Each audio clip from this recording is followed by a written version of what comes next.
Howdy everybody, it's me. My wife says this hat looks stupid if I don't smash it all the way down. See, I've been known to wear it like this. Kind of like this. And she says that looks stupid. I know people have looked at me when I've worn a hat like that, but she won't let me wear the damn hat out unless it's all smashed down like that. Kind of like, I've seen TV shows where the guys wear their hats like this, all the way down to their eyes. I don't know. It just seems like it would bother your eyebrows. Your eyebrows would rub against the inside of the hat, and after a while, you would have irritated eyebrows from wearing your hat like that. Anyway, I'm just here with a few records today. Did I say, hey, this is Manic Mark? I don't know. Anyway, here I am in the bunker system with records. I'm starting out the day with a kind of a local affair. Okay, there you go. Born in Cincinnati, sang with the Glenn Miller Orchestra. Danny followed Miller into the Army Air Corps and toured with the Air Force show Winged Victory. He volunteered for overseas duty and went to Iwo Jima.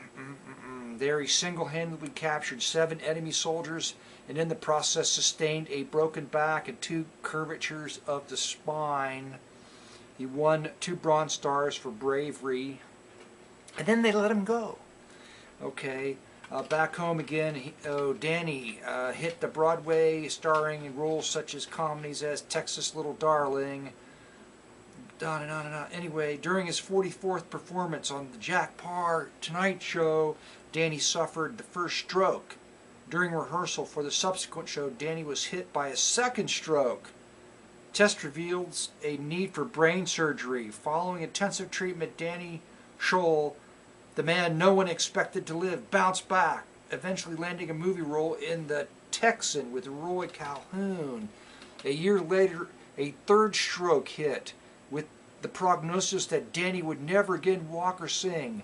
Daily in the hospital, Danny struggled to make sounds with his voice. 5 months later came the sound, ah.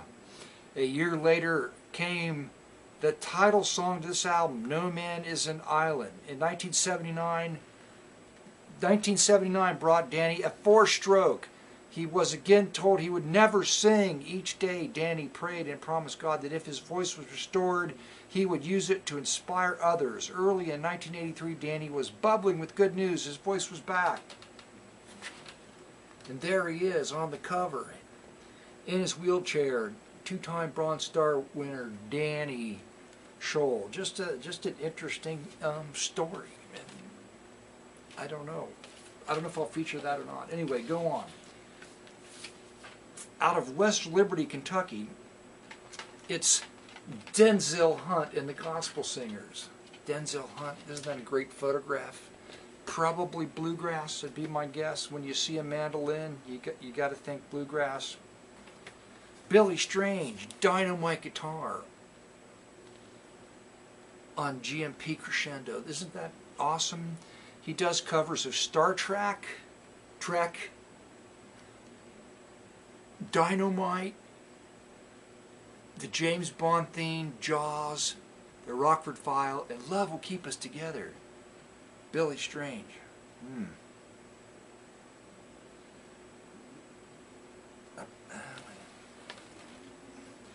Now, I've blogged 2 or 3 records, Bob Braun records, on my motel blog, Welcome to the Motel Lounge blog. It's been referred to as the whitest singer ever, and I have to agree with that. But before there was Bob Braun, his predecessor was Paul Dixon, the Paul Dixon Show. And there's Paul Dixon with the Bad Habit cover, Paul Dixon smoking a cigarette, My Kind of Music. And then usually when a singer titles an album My Kind of Music, it means music that's going to bore most of you younger folks. You know what I'm saying? Go on. Classic space themes by the Birchwood Pops Orchestra.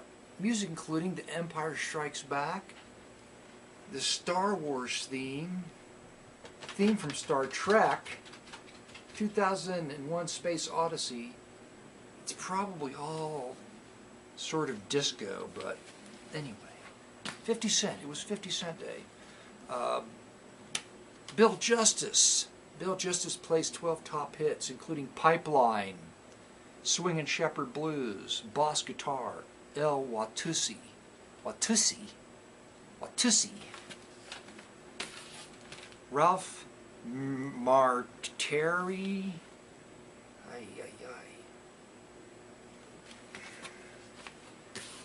On Wand, it's the Kingsmen doing Fever, Louie Louie, Night Train, Mashed Potatoes.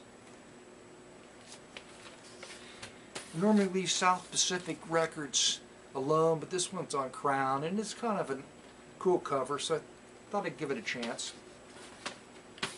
More local gospel. It's Lenville Ball. There's Lenville on the back. Where are you from, Lenville? He's also from West Liberty, Kentucky. Okay, did I say somebody was from West Liberty? I did. I don't think I was right about that. Anyway. Ain't No Grave. Ain't No Grave, he credits Ain't No Grave, and that's Ain't No Grave Gonna Hold My Body Down. Molly O'Day didn't write that. She may have sang that. I got a Molly O'Day album on the blog, and I didn't know she sang it. She didn't sing it on that album. But Ain't No Grave was written by another gospel singer out of Florence, Kentucky, which is right down the road from me. And Johnny Cash recorded it. Anyway, there you go. I went on way too long about that. My Fair Lady, I wouldn't normally buy a record based on that show, but here's a great Bad Habits cover, so I had to pick it up for that. The cover is pretty awesome. George Barnes, Guitar Galore. Don't remember if I've got this one. I'm pretty sure George Barnes was sort of obscure, and one of his relatives, like his granddaughter, somebody, got a hold of me, and she's very happy to see that somebody cared enough to feature his work on the internet. Twisting with the Twist, it's Jerry Cale and the Sprinklers. Sprinklers? Spinners. Jerry Cale and the Spinners. Right there. Budget, very budget, but sometimes that music can be a lot of fun. This looks like an avant-garde cover art. I can't tell from the text on the back if the album's avant-garde. I've never yet found an avant-garde album at half-price books. This would be the first one, if in fact it is. And last, and it's not last because I was planning on, it's just there, just happens to be last. Also local, it's the Temple Airs Trio. There they are, the Temple Airs, in their fabulous pink gowns. Right there, there's 3 of them in the trio.